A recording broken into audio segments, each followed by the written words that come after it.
हम यहीं से हरा। जय भीम, जय भारत, जय संविधान। मैं बहुजन दस्तक से गौतम रत्ना और आज हमारे स्टूडियो में हैं दीदी निर्देश सिंह जी आई हुई हैं और गोरखपुर की लड़ाई लड़ करके वो यहाँ पहुंची हैं। हमने उनको रिक्वेस्ट किया क्योंकि किन्हीं कारणों से मैं उस पर कोई स्टोरी भी नहीं कर पाया, ना निर्देश जी से बात हो पाया। सीमा गौतम जी से थोड़ा व्हाट्सएप पे बात होता था बीच बीच में और उनके जो अपडेट आए वो हमने चलाए भी हैं। तो निर्देश जी, ये जो पूरा गोरखपुर वाला जो घटनाक्रम हुआ और जो आपने तकलीफें झेली हैं या जो हमारे समाज के जो लोग उस आंदोलन को लड़ाई लड़ रहे थे, ये कैसे पैदा किया गया और किस तरह से इस मुहिम दिमाग में आई आपके संगठन के थ्रू या आप लोगों के थ्रू की जमीन का हमको मतलब एक हिस्सा जमीन का हर गांव में मिलना चाहिए?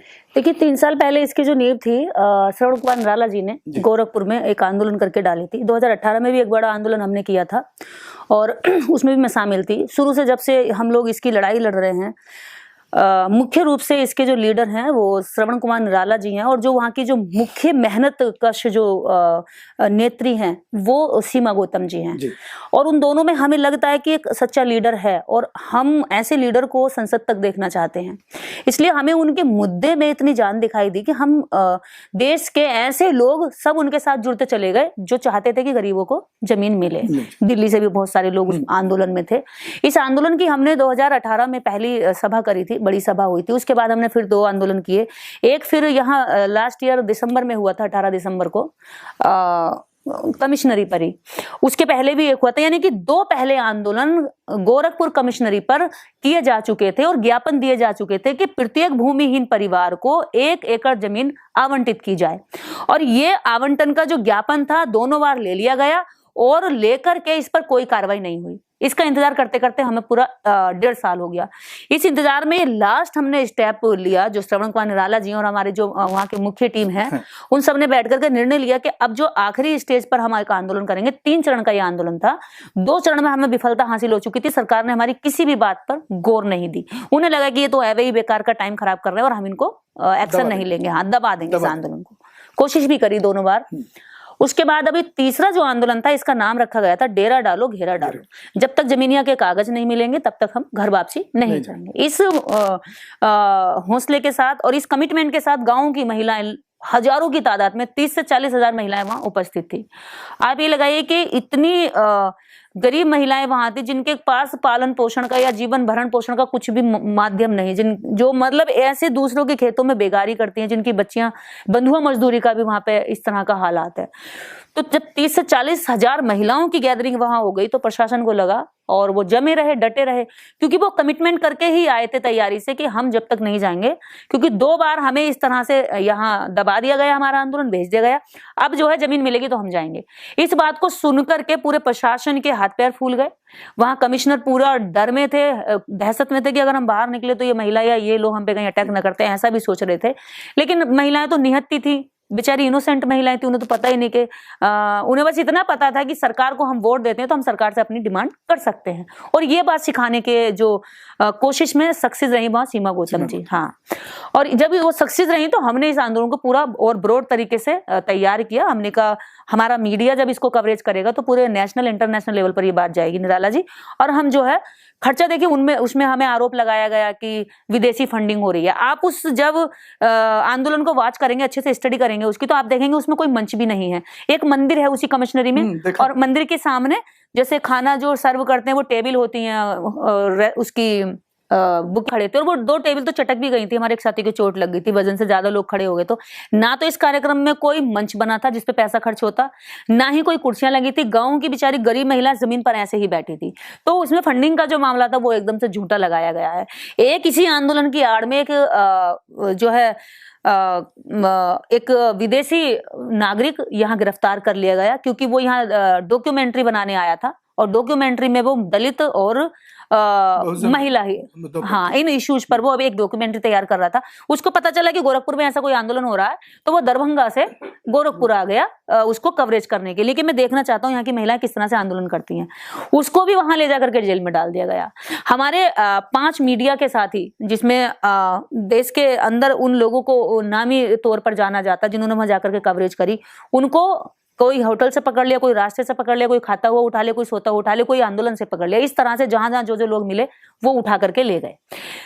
उठाकर ले गए तो तब उन्होंने धोखे से कहा कि भाई हम जो है आपसे केवल बात करना चाहते हैं, ऐसी नॉर्मली वे में आइए बातचीत करते हैं। और ऐसे करके 2-2 दिन थाने में बिठा कर रखा। उसके बाद संगीन धाराओं में मुकदमा दर्ज करके जेल भेज दिया। संगीन धाराओं में क्या धारा? मतलब 307 तक उन्होंने लगाई, अटेम्प्ट टू मर्डर। 307 तो अटेम्प्ट टू मर्डर होता है। हाँ, उन्होंने कहा कि जो कमिश्नर के नाजीर है उस पर जो है गला दबाया, उसको मारने की कोशिश करी, उसका सांस निकाल दी। हालांकि वो व्यक्ति जिंदा है, वो तो अब पूरी तरीके से जब कार्रवाई इस तरफ से होगी, अभी पारी क्या सरकार ने खेल लिया है, अभी आंदोलनकारियों की बारी नहीं आई है, क्योंकि हमने अभी कोर्ट में ऐसा कुछ एक्शन नहीं लिया है। अभी तो हम ये सोच रहे हैं कि जिस तरह से झूठे मुकदमे लगे हैं ये वापस कैसे हों। हाँ, सरकार ये सोचती है कि दलित केवल हमारा वोट बैंक है, इसको जब हम चाहेंगे गले लगाकर पुचकार कर वोट ले लेंगे, जब चाहेंगे जब लात मारकर इसको बाहर भगा देंगे। तो ऐसी जो रणनीति है उनकी, उस पर वो फेल होते दिखाई दी। उन्हें लगा कि जो दलित हमारे सामने बिल्कुल नजरें नहीं उठाता था, खड़े नहीं हो हाँ, वो सीना चौड़ा करके कह रहा है कि जमीन पे हमारा भी हक है, और वो कह रहा है कि हम लेकर ही जाएंगे। ऐसी जिद्दी आंदोलन तो हमने कभी देखा ही नहीं। जो ये कह रहे हैं कि या तो मुख्यमंत्री जी खुद आए, हमें आश्वासन दें कि कब जमीन मिलेगी, या फिर अपना कोई व्यक्ति भेजे कि वो जमीन की कार्रवाई कब तक करेंगे। ऐसी जिद पर यह आंदोलन था। उसके बाद डीएम भी आते हैं और एडीजी आते हैं वहां पर, और उस बात को, वो मांग पत्र को पूरा पढ़ते हैं, सहमत होते हैं और कहते हैं कि हाँ, ये मांग एकदम जायज मांग है, और ये जो गरीब महिला है इनमें 1 एकड़ भूमि का आवंटन होना चाहिए। हम चाहते हैं कि ये जमीन का आवंटन हो, और हम आपकी मांग के साथ हैं। एक काम करिए, हम 5 लोगों का पैनल बनाएंगे आपके संगठन का, आप हमें नाम दे दीजिए, और उन 5 लोगों को लखनऊ में बिठाकर हम ये चीजों पर चर्चा करेंगे कि कैसे जमीन मिलेगी, कितनी जमीन गवर्नमेंट के पास है और कितनी खरीदनी पड़ेगी, इस पर बातचीत होगी। तो ये सब आंदोलन का आखिरी पड़ाव था, जो मैं बता रही हूँ, इतनी शांतिपूर्ण तरीके से तालियां बजी, क्लैपिंग हुई, सराहना दी गई डीएम साहब को भी, और वो अपने चले गए। हमें लगा कि वो चले गए, लेकिन उन्होंने ज्ञापन लेके लोगों को अपने घरों पर शिफ्ट करा के, वहां से आंदोलन ढीला करा के, उनकी रणनीति ये थी कि इनको अब झूठ में फंसाकर या षड्यंत्र में फंसाकर ही इन्हें काबू में किया जा सकता है। जो मेन लोग हैं जो लीड कर रहे हैं, हाँ, अब लीड जो रोल में थे उनको कैसे काबू किया जाए। इतनी भीड़ के सामने अगर उनको उठाया जाएगा, अरेस्ट किया जाएगा, तो भीड़ बेकाबू हो सकती है। इनोसेंट महिलाएं थी, अगर लाठी चार्ज होता तो उसमें गर्भवती महिलाएं थी, उसमें 3-3 महीने के बच्चे गोदी में लेकर बैठी हुई महिलाएं थी। तो उन्होंने क्या, धोखे से इस आंदोलन को खत्म किया। लेकिन वो धोखा क्या है उनका, जैसे उन्होंने झूठी धाराओं में मुकदमा लगाया, जब अरेस्ट तो कर लिया, लेकिन स्क्रिप्ट उनके पास बाद में उन्हें लिखनी पड़ी, और जो जल्दीबाजी में जो स्क्रिप्ट लिखी वो कहीं ना कहीं चूक कर गए। जैसे कि गमलों से फूल तोड़े, तो गमले से फूल तोड़े, सरकारी संपत्ति पर नुकसान करा, सरकारी कागज तोड़े। हाँ, जबकि ऐसा उसमें कहीं पे ना उनके पास कोई कैमरे में वीडियो है, ना फोटो है, ना इसका कोई एविडेंस है, बस ऐवे ही लिख दिया क्योंकि भी तुम्हारी सरकार है। और दलितों का तो ना भगवान सुनता है, तुम्हारे भगवान ने नहीं सुनी हजारों वर्षों, तो सरकार क्या सुनेगी, उन्हें उम्मीद भी क्या है, भगवान है ही नहीं। हाँ, नहीं, उनका तो भगवान वो है ना, उनके तो कम से कम 33 करोड़ देवी देवता है। उस 33 करोड़ देवी देवता इनका उद्धार न कर पाए तो ये क्या सरकार करेगी। तो इसलिए उनसे उम्मीद भी नहीं थी, पर फिर भी जब हम वोट देते हैं तो ये हमारा संवैधानिक राइट्स है कि हम अपनी डिमांड कर सकें, और उस डिमांड को लेकर के गए थे, ना कि इसलिए कि वो हम पर उल्टे झूठे मुकदमे लगा करके हमारा घर परिवार में तंगी करें। जो मीडिया के लोग थे उनके घर चलाने के संसाधन मात्र ये सोशल मीडिया, जो इनका यूट्यूब चैनल होते यही होते हैं।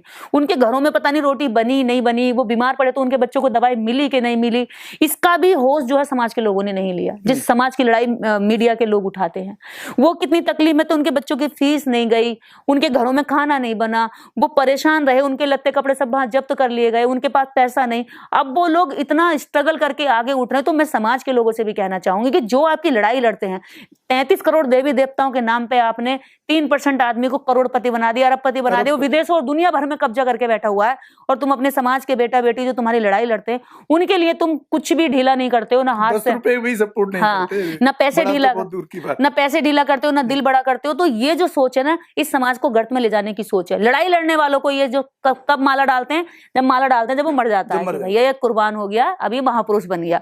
तो जीते जी उनकी कदर करो तो शायद आपकी लड़ाई मजबूत हो जाए।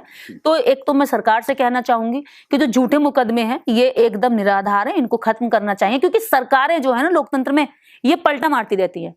जब सम्राट अशोक का साम्राज्य नहीं रहा, वो इतना बड़ा विशाल और इतना अच्छा राजा रहा, और जब इस देश में कांग्रेस का राज हमेशा नहीं रहा, इस देश में बसपा का नहीं रहा, जो बसपा इतनी बड़े वोट बैंक की पार्टी है, तो इस देश में बीजेपी का कैसे रह सकता है, या राज्य में, या मैं राज्य की बात जैसे कर रही हूँ, योगी जी सोच रहे हैं कि वही रहेंगे। अरे नहीं, ये सत्ता की कुर्सी तुम्हारा जनाजा थोड़ी है जो इस पर चिपक कर बैठ गए होगी, भी तुम हटोगे ही नहीं। इस पे तो लोग आते रहते हैं, जाते रहते हैं। तो इतना घमंड नहीं होना चाहिए कुर्सी का कि आप लोगों को कीड़ा मकोड़ा समझो और उनको रोंदने की कोशिश करें। ये मुकदमे वापस होने चाहिए।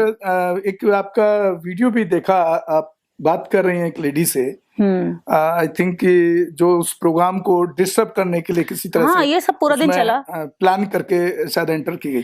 वो क्या मतलब, देखिए वो अपने संगठन की लेडी नहीं थी या किस तरह से वो वहां तक पहुंच गई? वो जो है प्रोग्राम को डिस्टर्ब करने के पुलिस ऐसे लोगों को उसमें एंट्री दे रही थी, और पुलिस वो जैसे महिला आई पहले कि मैं आपकी बहुत बड़ी फैन हूँ, और एक सीमा गौतम से कहने लगी मैं आपकी बहुत बड़ी फैन हूँ, आपसे मिलने आई हूँ। हमें लगा कि चलो ठीक है, कोई बात नहीं, घूमती रहेगी, हमारे आंदोलन में आई है, सपोर्ट करने आई है।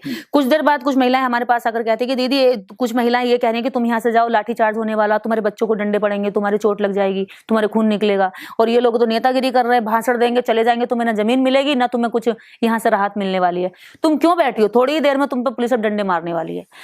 तो वो जो बातें जब महिलाओं के बीच में करी तो कुछ महिलाओं ने आके हमें सब बात बताई।